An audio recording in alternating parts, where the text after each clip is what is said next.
Orphans, how did it feel seeing your friend disrespect their parents? When I was 14, my friend who lived with his mom invited me over for a sleepover. I expected him to be respectful, but instead he yelled at her until she cowered. Dad's death is your fault! It was after one of their grief counseling sessions. His mom, Lauren, just held him while he sobbed and never brought it up again. By 21, Keith called her drunk at 1 a.m. because his car broke down. When she drove 3 hours to get to him, he just got in and said, "Took you long enough," without saying thanks. I was with Keith when his mom called one day.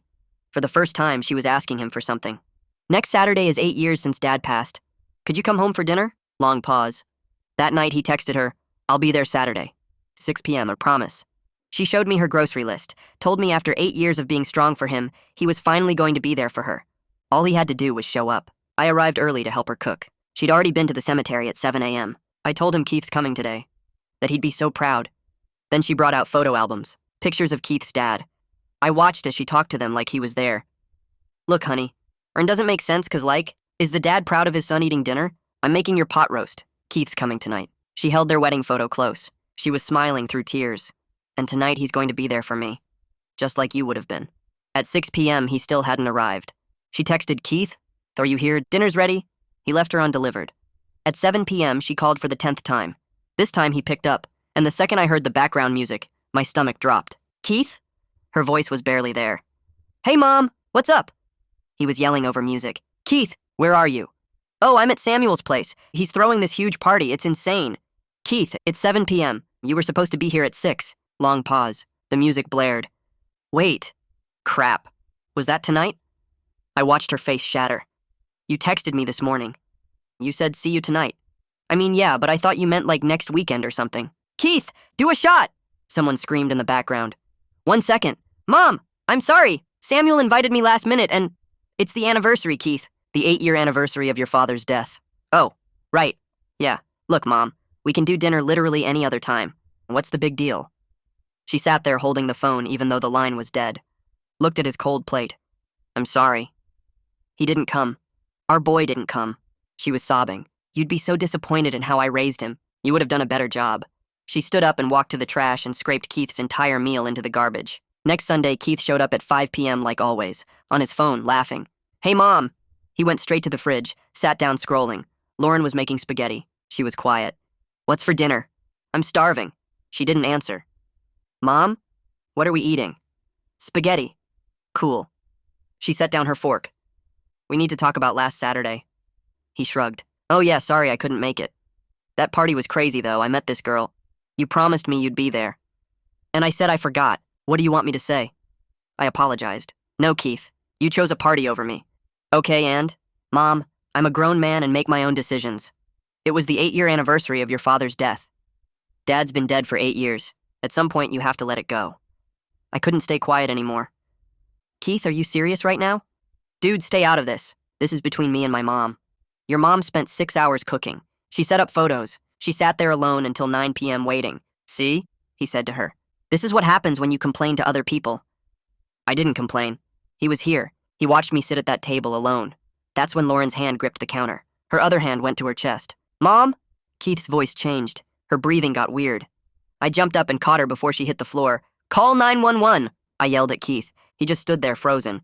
"Keith!" He fumbled for his phone. She held up a hand to stop him. Took a breath. "Keith." Her voice was so quiet. "I need to tell you something." She gripped his hand. "The doctors gave me 6 months." Keith's face went blank. "What?" "That was 5 months ago. I wanted to be strong for you. One last time." 10 minutes later, she was in the ambulance, and Keith finally said it.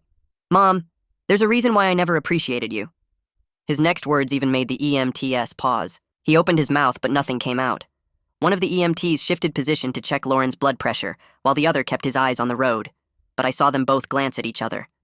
The silence stretched out while Lauren gripped the metal rail on the gurney, her knuckles going white. We were all waiting for Keith to explain what could possibly justify 8 years of treating his mother like garbage. The ambulance hit a pothole and lurched hard to the left, and Keith's face went from defiant to pale, as he seemed to realize that 2 strangers and his dying mother had just heard him say there was a reason he never appreciated her. He closed his mouth and looked down at his hands. The rest of the ride happened in silence except for the equipment beeping and the siren wailing above us. At the ER entrance, the back doors swung open and the EMTs rolled Lauren inside. I jumped out and followed them through the automatic doors while Keith trailed behind us. A nurse at the intake desk shoved a clipboard at me with a pen attached by a chain, and I started filling out the paperwork while Keith paced back and forth near the vending machines. He had his phone in his hand, but he wasn't actually looking at it, just turning it over and over. Lauren got wheeled into a bay with blue curtains, and I heard a nurse asking her questions about her medical history and current medications. Keith walked over to the curtain but stopped at the edge, hovering there without going all the way in. I watched Lauren turn her head to look for him, and even through her pain I could see her register that he was keeping his distance. Her eyes went from hopeful to resigned in about 2 seconds. The attending physician showed up around midnight, a tired-looking woman with gray hair pulled back in a bun. She reviewed Lauren's chart for what felt like forever, her expression getting grimmer with each page she flipped. She asked to speak with family and gestured for Keith and me to follow her to a small consultation room with plastic chairs and fluorescent lights. She confirmed what Lauren had already told us in the ambulance. Advanced illness, likely cancer progression based on the symptoms and timeline. The 6 months she was given 5 months ago was still accurate, maybe less now depending on how things went. Keith sank into one of the plastic chairs and stared at the floor tiles, counting them or something. The doctor explained that tonight's episode was stress-induced, but the underlying condition was unchanged. There was nothing they could do in the ER except manage her pain and make sure she was stable enough to go home. A woman in her mid-40s with kind eyes and a hospital badge came into the waiting area while we sat there processing everything. She introduced herself as Lynn Wallace from the hospice coordination team. She explained she worked with families facing end-of-life care and wanted to offer support services. She could set up a meeting to discuss options for Lauren, talk about what the next few weeks might look like, help coordinate care. Keith immediately said he needed to think about it, that this was all happening too fast. Lynn's expression stayed gentle but firm as she noted that with Lauren's timeline, thinking time was limited. She left her card on the table between us and said to call whenever we were ready, but sooner was better than later. Back in the hospital room at 3 a.m, Lauren looked at Keith from the bed where they'd moved her. She told him quietly that she was given 6 months and 5 months had already passed. Her voice came out steady, but her hands shook as she tried to adjust the blanket. She explained she wanted to be strong for him one last time, to not burden him with her dying while he was still figuring out his life. Keith's face crumpled like paper, and for a second I thought he might actually move closer to her, might take her hand or something. But he stayed frozen in the chair by the door, and I watched the space between them feel like miles, even though the room was tiny. As dawn light started filtering through the hospital blinds, turning everything gray and washed out, Keith finally spoke the words that had been building since the ambulance. He told Lauren he believed she let his dad die by agreeing to the DNR, that she gave up on him when she should have fought harder, that if she had pushed the doctors to do more, to try everything possible, his father would still be here. Lauren didn't argue or try to defend herself. She just closed her eyes and 2 tears slid down her cheeks, leaving wet tracks on her pale skin. The silence after Keith's accusation felt crushing, like the air had been sucked out of the room. I wanted to say something, but nothing seemed right. Lauren opened her eyes after a minute and looked at Keith with an expression I couldn't quite read. She made one simple request. She asked if they could have one honest dinner together, even if it was just hospital bedside before she died. Just one meal where they were both present and not fighting. Keith nodded but wouldn't meet her gaze, and I realized sitting there that he'd given her hundreds of empty promises before this moment. This was just another one to add to the pile. I drove home alone while Keith stayed at the hospital, saying he wanted to sit with his mother for a while. The sun was coming up by the time I got to my apartment, and I spent the morning debating my own boundaries in this situation. I'd watched Keith hurt his mother for years, and I'd made excuses for him, helped smooth things over, been complicit in his behavior by never calling him out directly. Sitting on my couch with cold coffee, I decided I'd help coordinate practical things like rides and paperwork, but I wouldn't enable his avoidance or make excuses for him anymore. If he wanted to waste his mother's last month on Earth being angry and absent, that was his choice to own. Lynn called me the next afternoon because I'd listed myself as a secondary contact on the hospital forms. She scheduled a family meeting for 2 days out to discuss hospice versus continued treatment options. She explained the meeting would cover realistic expectations about Lauren's condition, different care options available, and what the next few weeks might look like practically. I agreed to be there and texted Keith the details. I watched the message sit undelivered for 3 hours before he responded with just okay. That evening, Keith texted that he couldn't make the family meeting because he had a work shift and his friend's birthday dinner. I stared at the message for a long time. Normally, I would have responded with understanding, offered to reschedule the meeting, made it easier for him. Instead, I texted back that his mother was dying and he needed to figure out his priorities. Then I turned off my phone. The next morning, I drove to Lauren's house to check on her and found a woman with gray hair tied back in a ponytail standing on the porch holding a glass casserole dish. She knocked twice and waited, shifting the dish from one hand to the other. Lauren opened the door slowly, still in her robe, and the woman's face went soft with concern. She introduced herself as Penny Costa from 3 houses down and held out the casserole without waiting for Lauren to invite her in. I walked up behind them, and Penny glanced at me, then back at Lauren. She offered to drive Lauren to doctor appointments or the pharmacy, said she had a flexible schedule and it was no trouble at all. Lauren thanked her quietly and took the casserole, and Penny touched her arm gently before leaving. After Penny walked back down the driveway, Lauren carried the casserole to the kitchen, and I followed her inside. She set it on the counter and stared at it for a long moment. I asked if she knew Penny well, and Lauren nodded, explaining Penny had lived in the neighborhood for 15 years and watched Keith grow up. I helped Lauren put the casserole in the fridge, and she sat down at the kitchen table looking exhausted. That's when Penny came back up the porch steps and knocked again. Lauren opened the door and Penny stepped inside this time, closing the door behind her. She pulled me aside in the hallway and spoke quietly so Lauren wouldn't hear. Penny told me Lauren never told anyone how sick she was, just kept showing up to neighborhood potlucks and block parties with a smile until about 2 months ago, when she stopped coming. Penny said she noticed Lauren's car sitting in the driveway for days at a time and the mail piling up, so she started paying closer attention. She explained that Lauren was the type to help everyone else but never ask for help herself, and now Penny was kicking herself for not checking in sooner. Late that night, my phone rang and Keith's name lit up the screen. I almost didn't answer, but something made me pick up. His breathing sounded uneven and I could tell he'd been crying. He asked if I was still awake and I said yes. There was a long pause filled with static and distant traffic noise. Then he told me he wanted to play something for me. Before I could respond, I heard a click, and then a man's voice came through the phone, warm and a little raspy.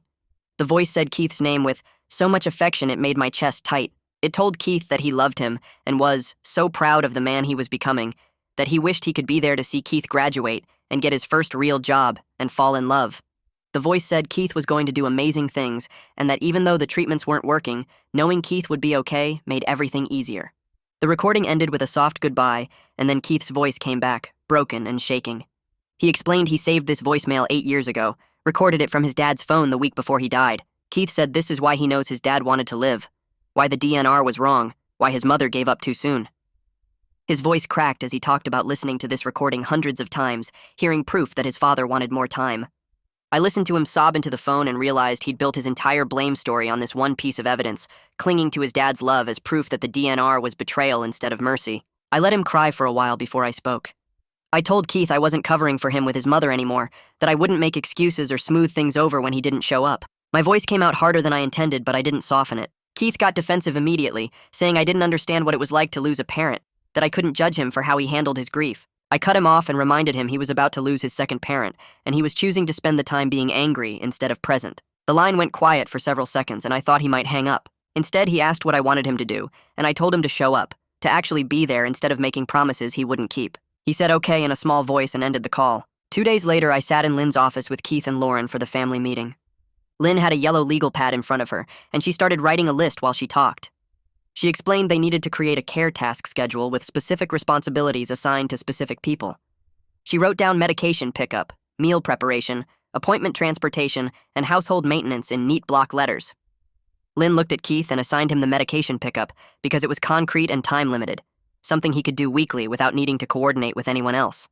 Keith nodded and said he could handle that, no problem. I watched his eyes dart to his phone on the table and then back to Lynn, and I saw him already thinking about how to delegate it or get someone else to do it. Lynn caught the look too, because she underlined medication pickup twice and told Keith this was his responsibility, not a suggestion. Lauren sat quietly through the whole meeting, her hands folded in her lap, and I noticed she didn't ask Keith for anything directly. 3 days later, my phone buzzed with a text from Keith. He wrote that he forgot to pick up Lauren's pain medication and asked if I could grab it since I was probably closer to the pharmacy anyway. I stared at the message for a full minute before typing back a single word. Number. I added that this was his responsibility, and he needed to handle it. The text sat on delivered for 20 minutes before he responded with just a thumbs-up emoji. An hour later, Lauren called me and her voice sounded thin and strained. She asked if I could help her get her medication because she was in pain and Keith wasn't answering his phone. I closed my eyes and explained I was holding Keith accountable, even though it hurt to hear her suffering. Lauren said she understood and hung up quickly. I sat there feeling like garbage, but I didn't text Keith to bail him out.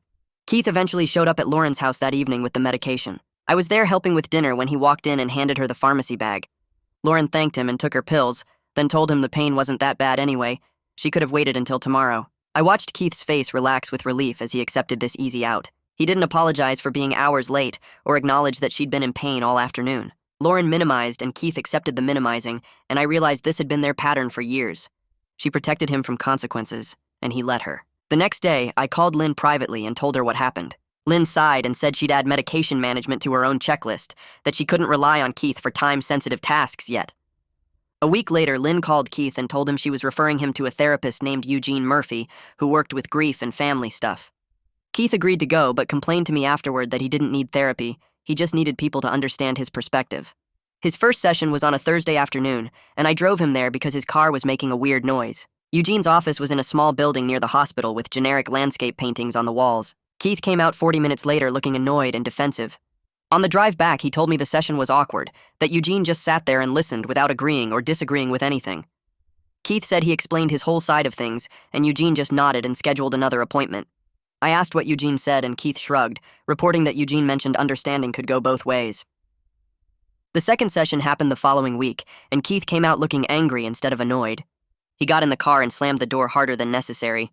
I asked what happened, and he said Eugene talked about black and white thinking, about how his father's DNR might have been more complicated than betrayal. Keith's voice rose as he repeated Eugene's questions about whether a 14-year-old might need someone to blame to feel less powerless. He called it garbage psychology, and said Eugene didn't know what he was talking about.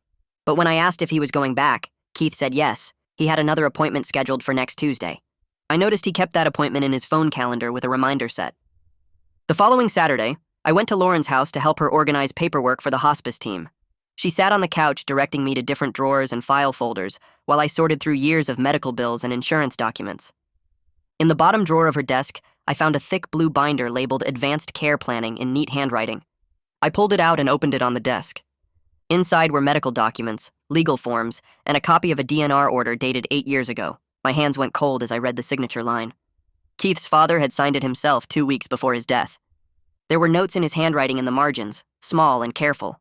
He wrote about not wanting aggressive measures, about quality of life over quantity of time, about protecting his family from watching him suffer through procedures that wouldn't save him. I read every word twice, seeing proof that the DNR was his choice, his decision, not something Lauren forced on him.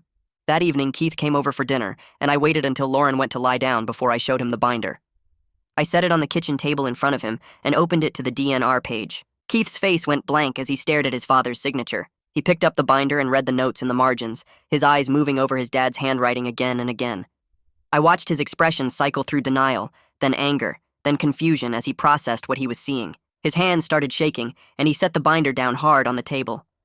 He stood up fast enough that his chair scraped loudly against the floor. Keith grabbed his jacket and walked out the front door without saying a word to me or checking on his mother. I heard his car start in the driveway and pull away.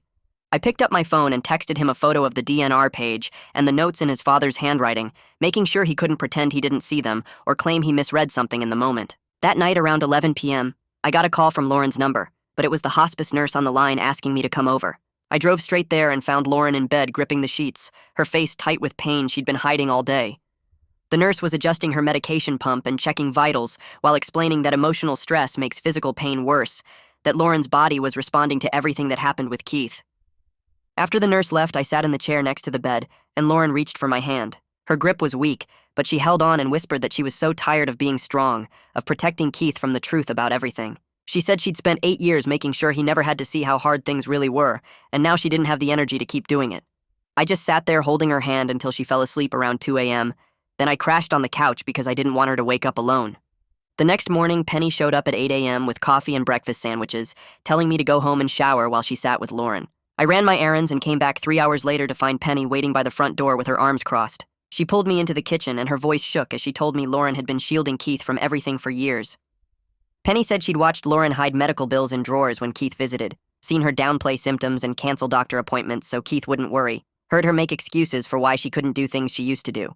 Penny's hands were trembling with anger as she described Lauren sitting alone at the cemetery on holidays, while Keith posted party photos online, Lauren crying in her car after Sunday dinners, where Keith barely looked up from his phone. She said Lauren had been carrying the weight of dying completely alone, while Keith lived like nothing was wrong, and Penny was done watching it happen without saying something. Sitting at Lauren's kitchen table after Penny left, I suddenly remembered the first time I saw Lauren cry. It was years ago at Keith's high school graduation, and I'd been sitting in the bleachers with her when they called Keith's name. She'd smiled and clapped, but tears were streaming down her face, and I'd assumed it was simple sadness that his dad wasn't there to see it. But now I understood those tears were exhaustion and loneliness, and the crushing weight of raising a kid alone after loss. Her strength wasn't actually strength, it was survival mode. It was getting through each day because she had no other choice. Every smile at every milestone had been her pushing down her own grief to make space for Keith's, and he'd never once asked if she was okay. My phone buzzed with a text from Keith that just said, "Sorry you're going through this," the kind of non-apology that acknowledged nothing about his own role in any of it. I looked at the message for a long moment and then left it on read, setting my phone face down on the counter. I went back to helping Lauren sort through the pile of insurance paperwork on her desk, focusing on the practical tasks that actually needed doing. 2 days later, Lynn called and proposed something she called a do-over dinner. She explained it calmly, like she was presenting a care plan, saying Lauren deserved to have the anniversary meal she'd planned with people who would actually show up. Lynn suggested doing it at Lauren's bedside with the same pot roast recipe, framing it as a practical goal, one meal together with real presence and attention. She asked if I thought Keith would come, and I said I didn't know, but I'd ask him. When I called Keith, he was quiet for a long time before saying yes, he'd be there. Lynn set the date for 4 days out to give everyone time to prepare and told me she'd handle coordinating with Penny about the cooking. 4 days later, I arrived at 5 p.m. to help set everything up and found Lynn already there arranging a small folding table next to Lauren's bed. Penny had made the pot roast that morning, and the whole house smelled like the dinner Lauren had cooked 2 weeks ago, the one that went into the trash. At exactly 6 p.m., Keith walked through the door, and for once he was on time. He sat down in the chair across from Lauren's bed, and immediately his phone buzzed in his pocket. I watched him reach for it automatically, and Lauren asked him quietly to put it away. He hesitated, his hand still on his phone, and then he pulled it out and set it face down on the table. The small act of compliance looked foreign on him, like he wasn't used to prioritizing what his mother asked for over what he wanted to do. We served the food and sat in awkward silence for a minute, before Lauren said she wanted each of us to share one story about Keith's dad during the meal. The request was simple, but the air immediately went tense because Keith had spent 8 years avoiding talking about his father, except to blame his mother for his death. I jumped in first to break the silence, sharing a memory of his dad teaching us to fish when we were 12, how patient he'd been untangling our lines over and over. I kept it light and warm, focusing on the good parts, and when I finished, Lauren was smiling. Keith sat stiffly in his chair, his fork frozen halfway to his mouth, and finally he started talking about a camping trip. His voice was quiet as he described his dad letting him stay up past midnight looking at stars, teaching him constellations, making him feel grown up and important. Halfway through the story, Keith's voice cracked and he had to stop, staring down at his plate. But after a few seconds, he kept going and finished it. I saw something shift in his face as he talked, the first real crack in the armor of blame he'd built, like he was remembering his father as a whole person instead of just a symbol of everything he'd lost. The dinner ended quietly, and Keith helped clean up without being asked, carrying dishes to the kitchen and wrapping leftovers. 3 days later, Keith had his next session with Eugene, and when he came out, he told me they'd talked about something called cognitive reframing. Eugene had asked him to try separating grief from anger, to identify which feeling was which instead of lumping them together. Keith admitted to me in the car that the anger felt safer because grief made him feel like that powerless 14-year-old kid again, the one who couldn't do anything to save his dad. Eugene had apparently told him that made sense, but also challenged him, pointing out that anger was costing him his last chance to actually know his mother before she died. Keith went quiet after that and stared out the window for the rest of the drive home. A week later, Lynn scheduled another meeting, and this time she brought a hospice doctor with her to Lauren's house. The doctor had printed out medical documents about DNR decisions and sat down with all of us to explain what resuscitation would have actually meant for Keith's father 8 years ago. He described broken ribs from chest compressions, the risk of brain damage from oxygen loss, the likelihood of a painful and prolonged death even if the heart restarted. Keith sat at the table listening to every word, and he didn't storm out or argue or defend his old narrative. He just sat there taking in the uncomfortable information, his face pale, his hands clasped together on the table in front of him. When the doctor finished, Keith asked how long his dad would have lived if they'd done everything, and the doctor said maybe hours, maybe a day, but with significant suffering and no chance of recovery. Keith nodded slowly and thanked the doctor for explaining it, and I realized this was the first time he'd actually let himself hear the full truth, instead of clinging to the story he'd built to make sense of his loss. Keith stayed silent for a long moment after the doctor finished explaining the medical reality of his father's death. His hands were still clasped on the table, but his knuckles had gone white from gripping so hard. Then he asked how much pain his dad was in during those last 3 days. The doctor pulled out a chart and walked through pain management protocols, explaining the morphine doses and why they increased them when they did. Keith's face got paler with each detail. He asked if his dad was awake near the end, and the doctor said consciousness came and went, that the body naturally shuts down systems to conserve energy for vital organs. Keith asked what would have happened if they'd done chest compressions, and the doctor described broken ribs, possible punctured lungs, brain damage from oxygen loss. I watched Keith process information that completely destroyed the story he'd been telling himself. His father hadn't been abandoned by his mother. His father had been dying no matter what anyone did. The doctor explained that the DNR wasn't giving up. It was honoring his father's choice to die with dignity instead of trauma. Keith nodded slowly and thanked the doctor in a quiet voice. After the meeting ended and we got back to Lauren's house, Keith went straight to his old bedroom and closed the door. I helped Lauren get settled in the living room, and around 11 p.m., my phone buzzed with a text from Keith. It was long, several paragraphs. He wrote that he'd spent 8 years blaming his mom, because if someone was at fault, then his dad's death made sense. If his mom had made the wrong choice with the DNR, then there was a clear reason why his dad died, and it could have been prevented. But if nobody was at fault, if his dad just got sick and died, then Keith had to accept that terrible things happen randomly, and he couldn't control them. He said he'd rather be angry at his mom than feel that powerless again. He said he knew it was messed up, but he didn't know how to let go of the anger because it was the only thing that made him feel less helpless. I texted back that understanding why he did it didn't erase 8 years of damage to his mom, but it was somewhere to start. He sent back a thumbs up, and that was it for the night. The next week, Keith showed up at Lauren's house with printed medication schedules and meal plans he'd made. He started telling Lauren when to take her pills and what she should eat for protein intake. The hospice nurse arrived for the daily check and found Keith reorganizing Lauren's pill organizer. The nurse pulled him aside gently and explained that Lauren and the medical team already had a system that was working. Keith's face went red and he mumbled an apology. He backed off immediately, and I watched him learn the difference between helping and trying to control everything. Later that week, I sat down and made a practical schedule with specific tasks. I assigned medication pickup to Keith, grocery shopping to myself, appointment rides to Penny when I wasn't available, and medical coordination to Lynn's team. Keith looked at the schedule and agreed to handle his assigned tasks instead of making vague promises about being there more.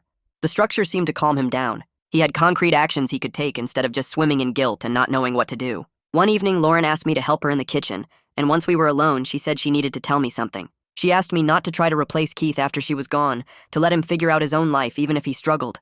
Her request caught me off guard until I realized she was worried I'd keep enabling him forever, keep swooping in to fix his problems. I promised I'd support him without rescuing him, that I'd hold boundaries even when it got hard. She squeezed my hand and said that was all she wanted to hear. A few days later, Keith called Samuel and told him he was stepping back from parties for a while to focus on family stuff. I only heard Keith's side of the conversation, but apparently Samuel made some joke about Keith being whipped by his mom. Keith's voice went flat, and he said firmly that he was making his own choice, and Samuel needed to respect it. He hung up shortly after and didn't mention it again, but I saw him starting to prioritize differently, even when it cost him socially. At work, Keith requested reduced hours from his manager to help with his mother's care. His manager approved it, but Keith came home looking both relieved and anxious.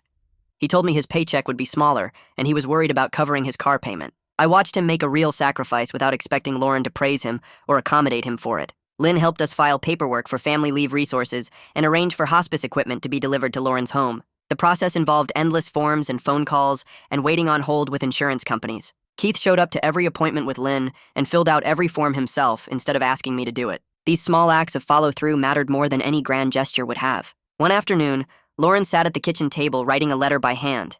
She sealed it in an envelope, wrote Keith's name on the front, and gave it to Lynn during her next visit. She explained that the letter told Keith what his father had asked of both of them before he died, about taking care of each other and not letting grief poison their relationship. She said she hoped to tell Keith those words herself, but wanted Lynn to have the letter just in case. Lynn tucked it into her bag carefully and promised to honor Lauren's wishes either way. 2 weeks after the first bedside dinner, we set up another one. This time I put Keith's father's photo on the table next to the pot roast. Nobody made speeches or tried to force deep conversations about feelings. We just ate together and existed in the same space. The quiet felt different from before, less hostile, less tense. Keith passed dishes without being asked, and Lauren smiled when he complimented the food. After we finished eating, Keith helped clear the table and wrap leftovers without anyone prompting him. I stayed to help wash dishes and watched Keith dry each plate carefully before putting it away. The evening ended with all of us still there, still present, still trying. Keith stood up from the table and carried his plate to the sink. He turned back and looked at Lauren sitting in the hospital bed. "Thanks, Mom. Dinner was really good." His voice was quiet but steady. Lauren's eyes filled up fast and she reached for his hand. He took it and she squeezed hard. The moment felt more real than any big speech would have been. I watched them stay like that for maybe 30 seconds before Keith let go and went back to cleaning up. Nobody said anything else, but the air in the room felt different, lighter somehow. Over the next few days, Lauren's breathing got worse and she couldn't walk to the bathroom without help.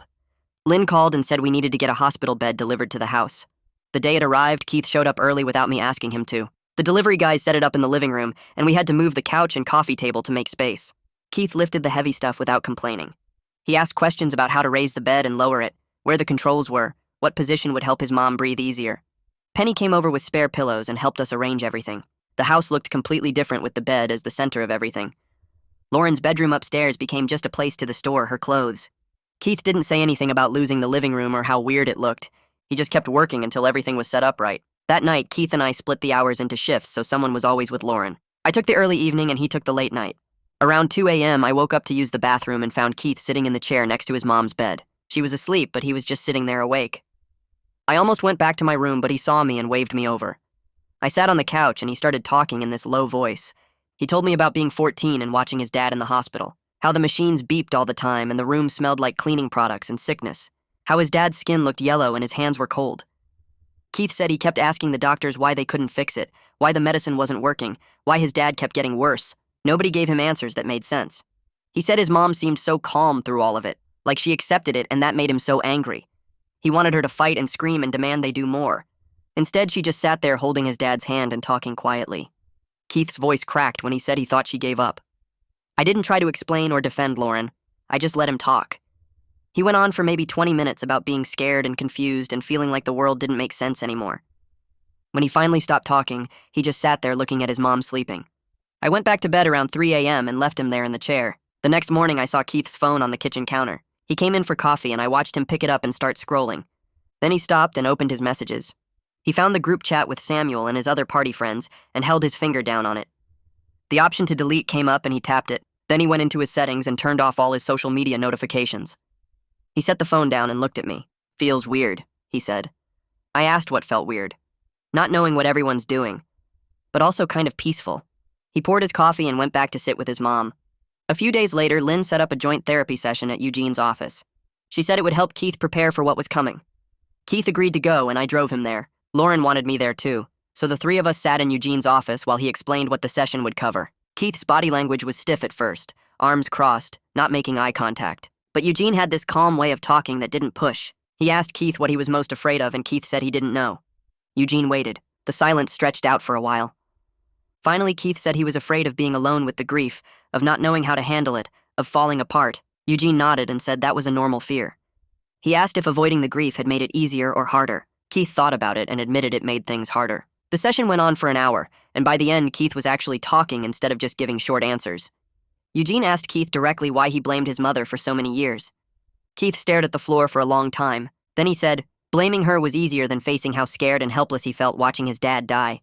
He said he's still scared of that helplessness, of losing his mom and being alone with all of it. His voice got rough and he had to stop talking for a minute. Eugene told him the fear was real and valid, but avoiding it had cost him 8 years of relationship with his mother. Keith nodded slowly and said he knew that now. Lauren spoke up then. She said she forgave Keith for missing the anniversary dinner. Keith's face changed like he was relieved, but then she kept talking.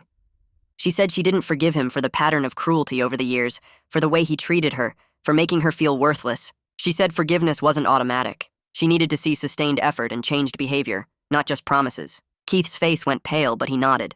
I understand, he said. Eugene asked if Keith could accept that some damage takes time to repair. Keith said yes. The drive home was quiet, but not tense. The next day, Penny came over with a folder full of paperwork. Advanced directive forms, financial documents, power of attorney stuff. Lauren needed to get it all signed and witnessed. Keith sat at the kitchen table with us and didn't try to leave or make jokes to deflect. He read through every page and asked real questions about executor duties and what would happen to the house. Penny witnessed the signatures and notarized everything. The practical preparation seemed to help Keith feel less powerless. He had concrete tasks and clear information instead of just swimming in emotions. Later that week, Penny told us she organized a meal train with the neighbors. Women who had known Lauren for years started showing up with casseroles and offers to sit with her. Mrs. Chen from 2 doors down brought soup. Mrs. Rodriguez brought enough food for 3 days. They didn't make a big deal out of it, just dropped off the food and asked if Lauren needed anything. I watched Lauren accept the help instead of saying she was fine. The community support created this net that held all of us up. One afternoon, Lauren asked for her phone and made some calls. I was in the kitchen, but I could hear her talking. She called 2 women she'd been friends with since Keith was little. She thanked them for helping raise him when she was overwhelmed after her husband died. Keith was in the living room and I saw him stop what he was doing to listen. Lauren's voice carried through the house as she described Keith as a good kid who lost his way. No anger in her voice, just sadness. Keith's face showed he was hearing how she protected his reputation even while he hurt her. When Lauren finished the calls, she looked exhausted but peaceful. Keith came over and adjusted her pillows without being asked. The small gesture felt bigger than it was. That same afternoon, Lynn came by with a cardboard box full of framed photos she'd asked us to gather. We cleared space on the living room side table and started arranging pictures of Keith's dad. There were maybe 15 photos total, spanning from his 20s to the last year of his life. Lynn set them up in a half circle and then stepped back. She suggested we each pick one thing we'd continue doing in his honor, something specific that would keep his memory active instead of just frozen in grief. Keith stared at the photos for a long time before pointing to one of his dad in someone's driveway with tools spread around him. He said his dad used to fix neighbors' broken things, taught Keith how to use every tool in the garage, but Keith hadn't touched most of them in years. He said he'd start doing that again, helping people with repairs. Lauren chose keeping the family recipes alive, the pot roast and the casseroles and the desserts her husband loved. I watched them create these threads of continuity that felt more real than just saying they'd remember him. 2 evenings later, Keith pulled a book off the shelf in the living room, one with a worn cover and dog-eared pages. He asked Lauren if this was still her favorite, and she nodded from the hospice bed. He sat down in the chair next to her and started reading aloud from wherever the bookmark was, just picking up the story midway through. I refilled water glasses and straightened the blankets while his voice filled the room, steady and present. The book was some old novel about a family farm. Nothing exciting, but Lauren's eyes stayed on Keith's face the whole time. He read for maybe 40 minutes without checking his phone once, and when he finally stopped because his voice got tired, Lauren reached for his hand and held it. The simple act of him reading to her felt bigger than any of their difficult conversations, just Keith giving his mother his full attention without needing to fix anything or apologize for anything. Lauren died on a Tuesday morning just after 6. Keith had stayed over in the guest room, and I'd crashed on the couch because Lynn said the signs were pointing to it happening soon. We were all in the room when her breathing started changing, getting shallower and further apart. Lynn held one hand and Keith held the other, and I stood near the foot of the bed with my hand on Lauren's ankle. There were no last words or movie moments where she opened her eyes and said something meaningful. Her chest just rose and fell slower and slower until it stopped rising at all. Keith made a sound like a whimper, and tears ran down his face, but he didn't pull away or leave the room. I put my arm around his shoulders and he leaned into it slightly, still holding his mother's hand. We stayed like that for maybe 10 minutes before Lynn quietly said she needed to make some calls. Keith nodded and finally let go of Lauren's hand, and I watched him look at her face like he was trying to memorize it. The next few days were a blur of paperwork and phone calls. Keith handled the funeral home arrangements without falling apart or avoiding the decisions. We sat at Lauren's kitchen table with forms spread everywhere, picking out a casket and deciding on cremation and figuring out which cemetery plot. The funeral director asked questions about service preferences, and Keith answered them based on what he knew his mother would want, nothing fancy or expensive. I helped him draft the obituary, and Keith insisted on including that she was a devoted mother, even though his voice cracked when he said it. We had to get multiple copies of the death certificate for banks and insurance companies and Social Security. Penny showed up with a list of people to notify, and she started making calls while we handled the legal stuff. The neighbor meal train shifted from bringing food for Lauren to bringing food for Keith, and women kept appearing at the door with casseroles and offers to help clean or organize. The funeral was small, maybe 30 people in the chapel.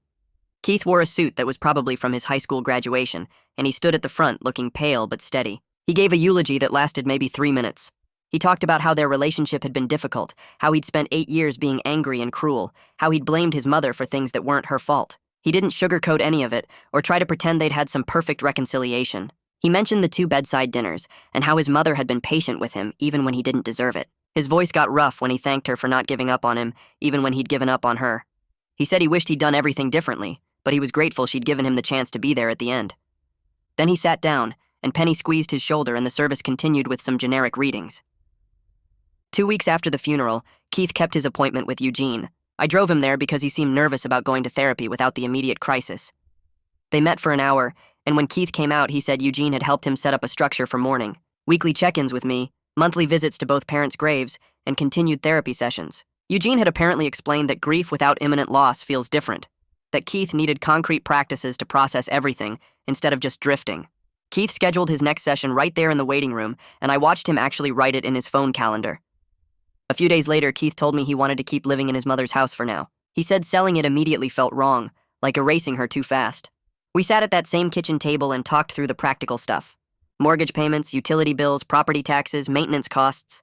Keith said he'd need to get a full-time job to cover everything, and I watched him actually think through the numbers instead of just assuming it would work out. I offered to help him set up a budget, but I made it clear I wouldn't bail him out financially if he messed up. He nodded and said he understood, that he needed to handle this himself. Eventually, I went back to my own apartment and my own job. I'd been basically living at Lauren's house for 2 months, and the boundary felt strange after all that intensity. My place seemed too quiet, and my work routine seemed too normal after everything. I called Keith and told him I was available if he needed support, but I wasn't responsible for his choices anymore. He needed to figure out his own path, and I needed to let him do that. He said he got it, that he appreciated everything I'd done, but he knew he had to stand on his own. The conversation felt adult and clear in a way our friendship hadn't been before. Keith started doing the monthly graveside visits he'd committed to. He texted me photos of the flowers he brought, yellow roses for his mom and white ones for his dad. He didn't ask me to come with him, and I didn't offer. This was something he needed to do independently, without an audience to witness his grief or praise him for following through. The photos showed he was keeping his word, showing up every month even when no one was checking on him. 3 months after Lauren died, Keith and I met for coffee at a place near his work. He looked tired but more settled somehow, like he was carrying the weight differently.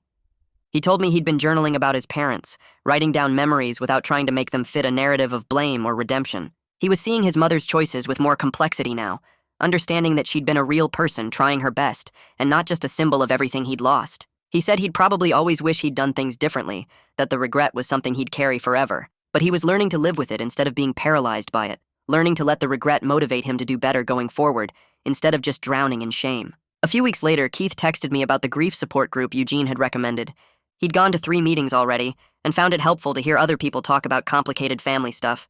He told me about a woman there whose father died after years of not speaking to each other, and how her regret felt exactly like his own. Hearing someone else describe that same heavy feeling seemed to make Keith feel less alone with it. The group met every Tuesday evening, and Keith kept going without me reminding him or checking up on him.